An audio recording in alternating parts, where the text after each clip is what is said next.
Futbol tarixidagi eng kamtarin futbolchilar. Ushbu futbolchilar shu qadar odobliki, ularning xakerlarini topish imkonsiz. Birinchi futbolchi sizni aniq hayratda qoldiradi. 4-o'rinda Vinicius Junior. U raqiblarini hurmat qilishi bilan mashhur. Har bir futbolchi uni sevadi va ardoqlaydi. Ayniqsa muxlislar. U ko'p marotaba muxlislar mehridan yig'lab ham yuborgan.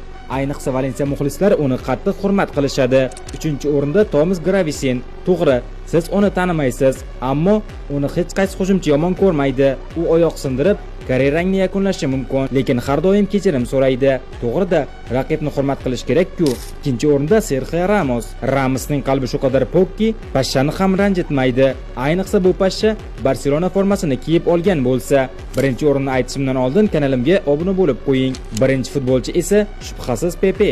Eng kamtarin himoyachi bo'lgan Pepe raqiblari yerga yotganida butsalari bilan massaj qiladi.